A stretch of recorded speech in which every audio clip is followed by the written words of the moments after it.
Hey there, YouTube. Robert Summers here once again, and just want to say thank you for stopping by the page here and getting a little bit of information as we continue to talk about narcissism and those that are affected by that insidious personality or behavior that operates in many people.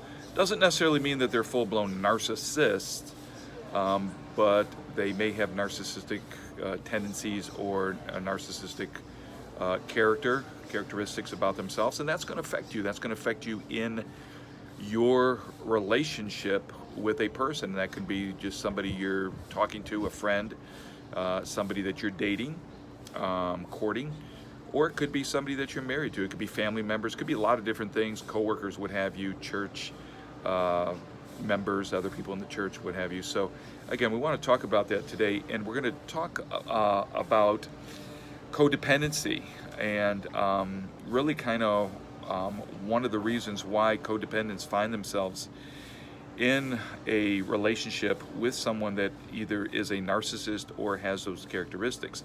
And one of the main reasons is because the codependent, as it were, has an incorrect perception of themselves.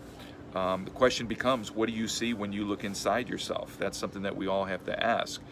If you don't see yourself as a healthy individual, somebody that is complete, regardless of whether you're in a relationship with someone or not, how do you, when you think of yourself, if you were to stop right now and just take a moment, maybe put this video on pause and begin to think about yourself, what do you think about? Is it something that's good? What is your perception of yourself? Do you see yourself as defective, incomplete, needy? What is it? How do you see yourself? So if you don't see yourself correctly, then one of the things about a person that, again, is narcissistic or has those characteristics is he or she is going to play on that, and you're going to find yourself lured in or seduced to that person that's a narcissist. See, when a person has an incorrect perception of themselves, it creates what we call mental strongholds, okay? And those mental strongholds seriously prohibit that person from becoming successful in life and excelling in life, specifically in the area of relationships.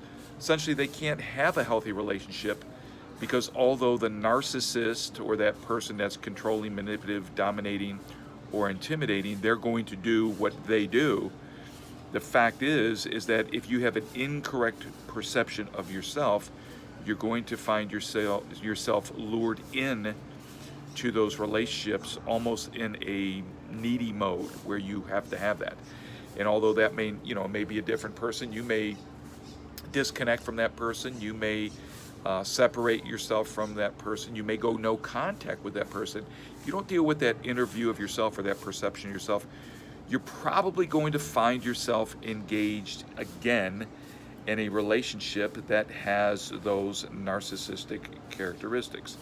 So again, it's critically important that you have a proper perception of yourself. So if you don't identify with yourself the way God made you, okay, in his image and his likeness, and he gave you gifts and you're highly valuable, if you devalue yourself, then you're gonna actually create over time, and this typically happens from your childhood, an identity disorder that is strengthened by these strongholds or this incorrect perception or view that you have yourself. So if your inward view is inconsistent with what God says about you, okay, or is diametrically opposed with who you truly are, not your past, not what they said about you, not what you've done in life. If you don't have that inward view, then again, as a man thinks in his heart, so is he. So you're going to find yourself engaged in perverted. Now, that doesn't mean sexual perversion. It could be, but just perverted, toxic, septic relationships, or what we refer to as unhealthy relationships. So one of the things that you need to remember is this, and this is critically important, you guys, is never let a past circumstance or current event steal your genuine and true identity. Now, some of you are there and you may say, well, I don't really know what my identity is. I get that, and we can help. That's why we take people through coaching and counseling, help people discover who they really are, so that as they move on in life, that they don't find themselves in unhealthy relationships or needy, or in a situation where they're being abused and then they want to leave, and maybe they do leave for a while, but they always find themselves going back. Okay, so again, we want to make certain that we have a correct perception of ourself. All right, and if you have an incorrect perception of yourself, then there's typically going to be a lot of different what we call strongholds, a fortified way of thinking that can develop in your life. And a couple of those would be like a low self-esteem, poor self-image, guilt. You may have a guilty complex or consciousness, shame or feeling shameful, a sense of worthlessness. You see yourself as worthless. You could be depressed, somebody that's consistently depressed. Condemning or self-condemning, find that you just constantly condemning yourself, blaming yourself. And of course, self-accusation. Self-accusation is something that is big when you have a poor perception of yourself. So again, if you find yourself in a codependent state where you're always in need, another word would probably be relationship addiction. You're always finding yourself in need of relationships, and you're finding yourself in a toxic relationship consistently, again, it's because you have a poor perception of yourself. And so we need to clean that up, and you're going to have to do the work in your mind and your soul to renew that. So, and sometimes you may be stuck. There may be some arrested development, and you'll have to jumpstart the emotional development process, but we need to find out where the open wound is. And again, that's typically somewhere in your past, your childhood. It's maybe some trauma that happened, what have you. But again, we want to watch out for these this thing where we perceive ourselves as being less than, this incorrect perception of self, because again, it can really begin to trigger low self-esteem or a poor self-image, and that's where you're consistently looking down upon yourself. Okay. You see yourself as insignificant or perhaps even a failure. Again, those are things that we want to help you to work on. So I strongly recommend that you go to our website, summersministries.com, set up your 1-hour coaching appointment, and let's see if we can get you the help that you are certainly needing and, of course, entitled of. You could have a guilty conscience where you're always feeling guilty. And this is where you focus in on failures. You did something wrong, you feel guilty.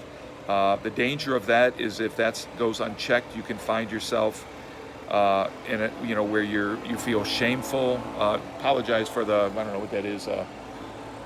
Looks like they're hedging or working on the bushes out there, so some type of blower or saw, whatever. So I apologize for that. But shame is when a person basically says, it's not that I did something wrong, it's I am something wrong. And again, if your perception is incorrect and you see yourself as I am something wrong, then that's going to trigger some other type of emotional things, such as worthlessness. Okay, and worthlessness comes from measuring oneself as being bad against other standards. So that other standard could be somebody else.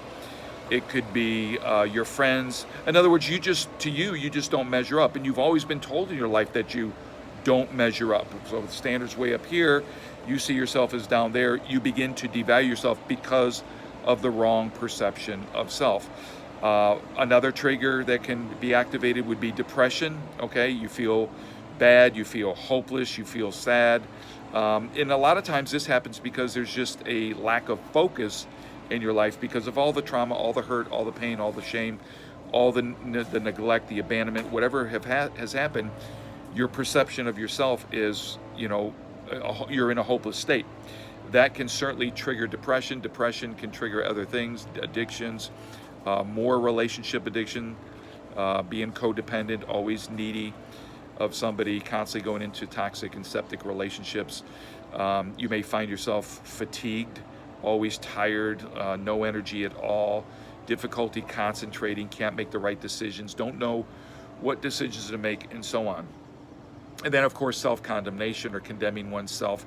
Condemnation is where you've basically judged yourself as worthless, devalued yourself. You've basically put a curse on yourself, all because of a poor self-image or a poor perception of self. And then finally, self-accusation, okay, where, you know, there are some people that accuse other people, but this is where you accuse yourself, okay? You accuse yourself. And again, a lot of this stuff stems from your childhood. I would recommend that you take a look at our video on arrested development and the narcissist, and understand that. We even have a book called The Petrified Soul. You can get that on our website, or you go to Amazon, type in Robert Summers. You'll see the different books that we have there. But again, I just want to encourage you, because I know a lot of you are hurting. We're here to help you. We want you guys to be healthy and whole. This is why we have our coaching program, our platform. You do this via phone, or you can do online video sessions. Really take that hour and get to understand why it is you behave the way you do. Why is it that you find yourself always attracted to somebody that's narcissistic and abuser? Someone that is controlling, manipulative, and dominating? Well, again, it's because you have a bad or inappropriate, improper view or perception of yourself. See, if you saw yourself correctly, then you would not devalue yourself, regardless of what other people have done. Yeah, it's true. Things have been done to you. You experienced some trauma in life. Perhaps you were molested, abused, beat, rejected, abandoned, psychologically abused, emotionally abused, physically abused. There's been a lot of things that have happened in your life. No one's denying that. But that's not who your identity is. That's not who you are. So we want to help you find out the real you. Okay? So again, go to our website, check out our coaching page, take a look at it, see the different things that we do, set up your appointment, make that investment in yourself. Let's get your life going where it needs to go, because remember, you're complete regardless of being in a relationship with another person or not. Yeah, we need relationships. Yes, it's good to be married. But at the end of the day, if you don't have anybody, if you don't, if you never get married, does that make you any less than a person? Of course it doesn't. I want you to know, from me to you, that you're highly valuable. You're valuable, you're precious, you're a blessing, and there's a future for you. There is something specifically that you need to accomplish in life that only you can do. It's unique to you. But again, sometimes we need to help getting there. So again, check out our coaching lane. Let's get you healthy. Let's get you the deliverance, freedom, wholeness, soundness that you need, and get you going in life. Take back your life today. All right. God bless you guys. Hey, appreciate you guys checking us out here. Go down below, leave a comment, like the video, share it. We certainly appreciate it. We'll talk to you all soon. Bye-bye.